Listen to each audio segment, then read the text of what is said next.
Lições bíblicas. Os ataques contra a Igreja de Cristo. As sutilezas de Satanás nestes dias que antecedem a volta de Jesus Cristo. Lição 11. A sutileza das mídias sociais. Texto áureo.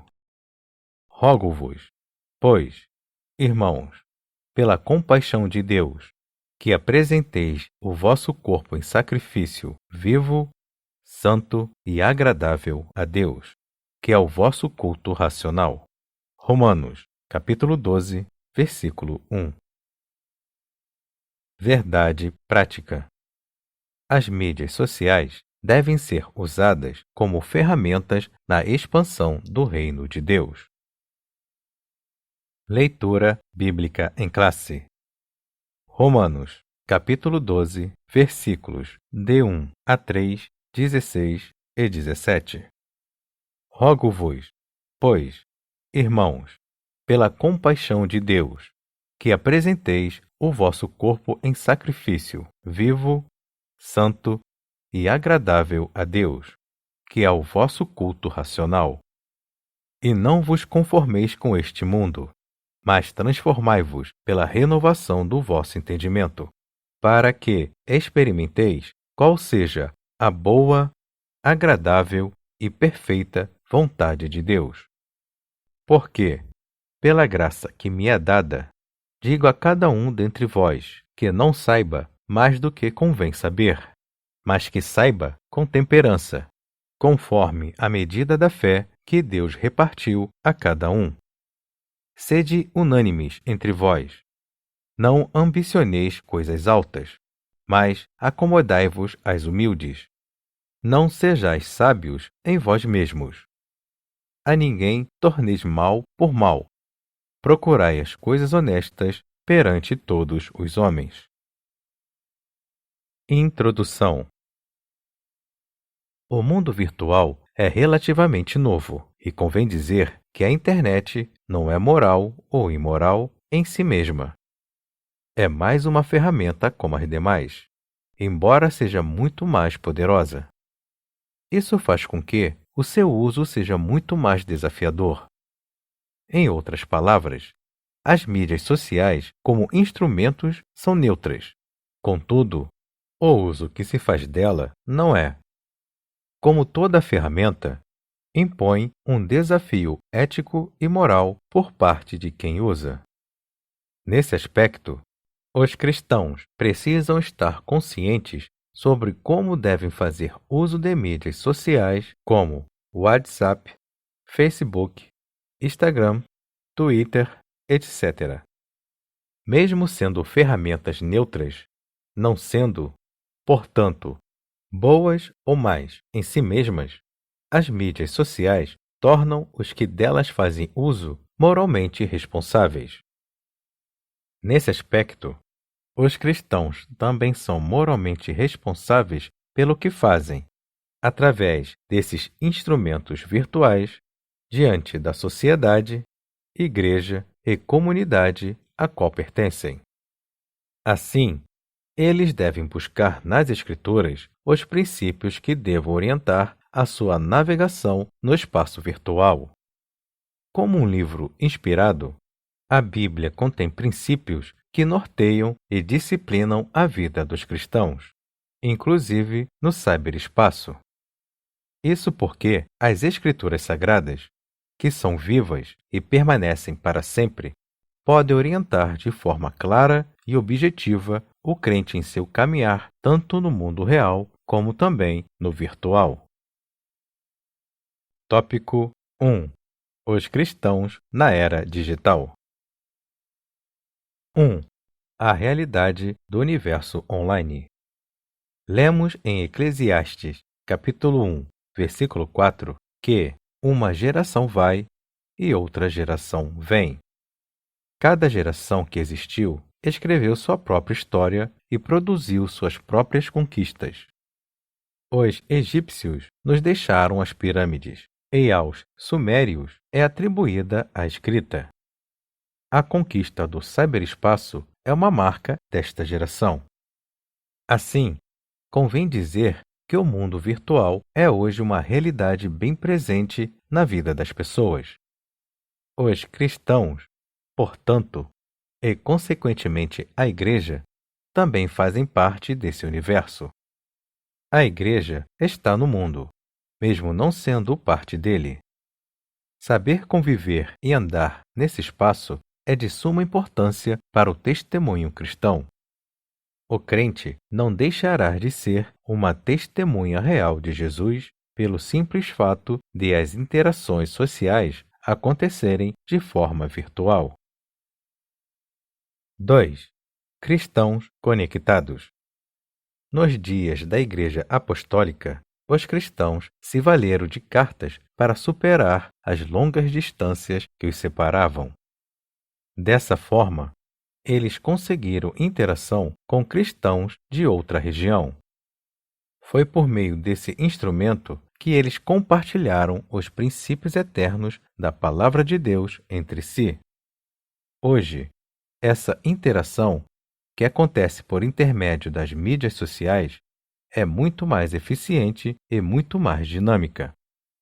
Praticamente todo mundo sabe, por exemplo, o que é o WhatsApp e os princípios básicos de seu uso. Da mesma forma, milhões de cristãos estão fazendo perfis no Facebook e Instagram para aumentar a interação entre si. O mundo virtual também é uma realidade no dia a dia da Igreja. Contudo, há muitos desafios, riscos e perigos nesse espaço virtual. Portanto, o andar prudentemente, recomendado pelas Escrituras, aplica-se também ao espaço virtual. Sinopse 1. O universo online está presente em nossas vidas e muitos cristãos estão conectados nele. Tópico 2. Os desafios de ser igreja na era digital. 1. Desumanização. Quando Jesus apareceu a seus discípulos, logo após a sua ressurreição, ele desafiou Tomé a tocá-lo. Depois, disse a Tomé: "Põe aqui o teu dedo e vê as minhas mãos. Chega a tua mão e põe-na no meu lado." Ser igreja envolve contato. Não há cristianismo verdadeiro sem comunhão. Isso porque a igreja é corpo. Ora, vós sois o corpo de Cristo e seus membros em particular. É real, visível e palpável.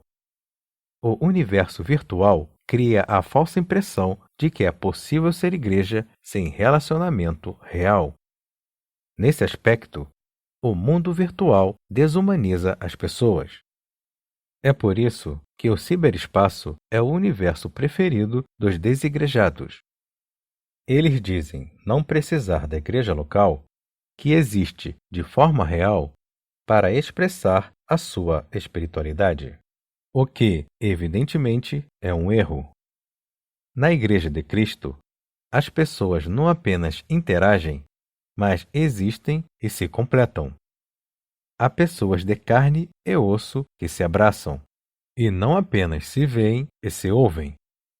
A igreja local é um lugar de encontro. 2. Mundanismo. A igreja na era digital precisa ser relevante, mas não espetaculosa. Influente, mas não mundana. Buscar o espetáculo é fazer o jogo do diabo. O que se observa por parte de muitos cristãos, especialmente pregadores, é um desejo quase obsessivo de estar em evidência. Querem ser vistos. Para que esse fim seja alcançado, muitos seguem personalidades de comportamento duvidoso, quer sejam celebridades do mundo artístico, quer sejam jogadores e cantores famosos. Imploram por seguidores e likes. Estão desesperadamente procurando lacrar ou causar. Agem como verdadeiros mendigos virtuais. Desonram a cruz porque querem a qualquer custo a glória do mundo. Dessa forma, tornam-se presas fáceis de Satanás. Sinopse 2.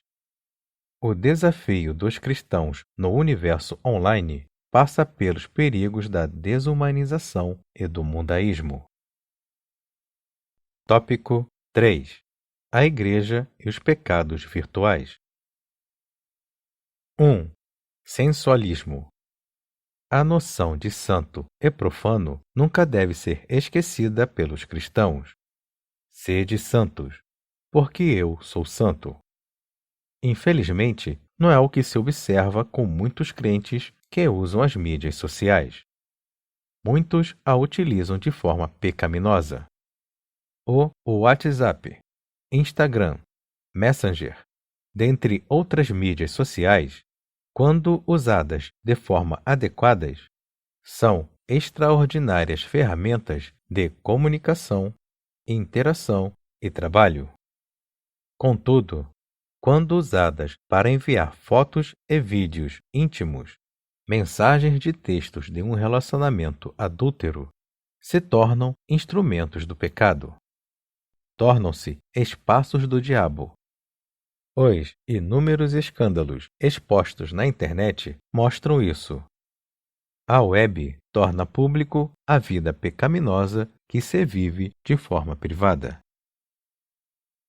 2. Narcisismo. Esta geração já foi denominada de geração do selfie. É uma geração narcisista. Cultua a própria imagem. São pessoas amantes de si mesmos. O desejo de ser visto e admirado tornou-se obsessivo e doentio. Daí a necessidade de a todo instante estar se fotografando e postando. É uma devoção ao selfie.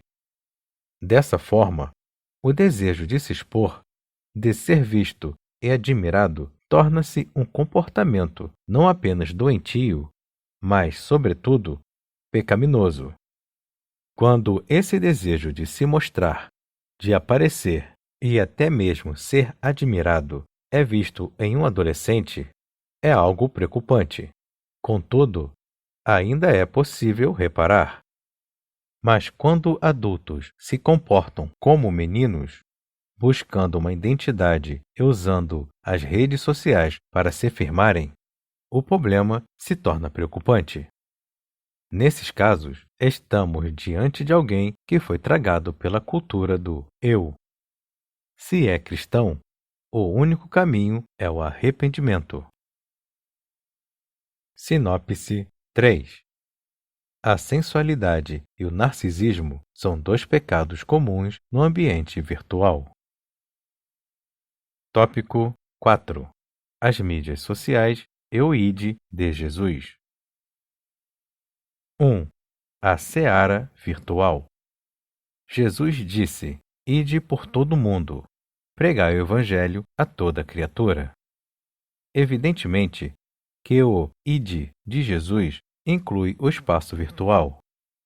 Portanto, mesmo o mundo virtual tendo seus próprios desafios e oferecendo seus perigos, não deve ser demonizado. Deve se converter em um campo onde a poderosa semente da palavra de Deus deve ser semeada. Perdemos uma oportunidade enorme quando usamos as redes sociais para divulgar trivialidades em vez de semearmos os valores eternos do reino de Deus. Deve ser destacado aqui que a semeadura deve acontecer no espaço virtual. Contudo, os seus frutos devem ser juntados no espaço real, isto é, na igreja local. É no espaço físico que os relacionamentos se consolidam. 2. Pastoreio virtual. Outra coisa importante proporcionada pelas redes sociais está relacionada ao discipulado e pastoreio. As redes sociais são poderosas ferramentas de interação. Devem, portanto, ter seus potenciais usados para o crescimento do reino de Deus. Os pastores devem estar conscientes disso e aptos a explorar esse novo campo. Os grupos de WhatsApp, principalmente no sistema de congregações, são um bom exemplo disso. O pastor deve fomentar a criação desses grupos em suas congregações e, se possível, acompanhá-los para promover o crescimento da igreja. Não são, portanto, meros veículos de informação, mas, sobretudo, de interação. Aqueles que optaram por ficar de fora das redes sociais estão perdendo uma extraordinária oportunidade de promover o reino de Deus. Sinopse 4.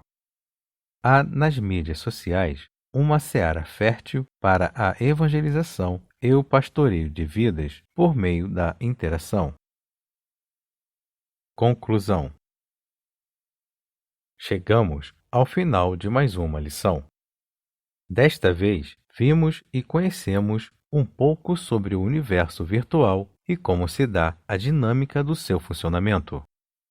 E mais, vimos como ele pode se tornar um espaço perigoso em que o pecado ganha proporções assustadoras, mas, sobretudo, como ele pode se converter num terreno fértil no qual a semente da palavra de Deus pode ser semeada. Se o diabo usa as redes sociais para espalhar suas mentiras e fomentar o pecado, a igreja deve usar esse espaço para semear a verdade, proclamar o arrependimento e implantar o reino de Deus.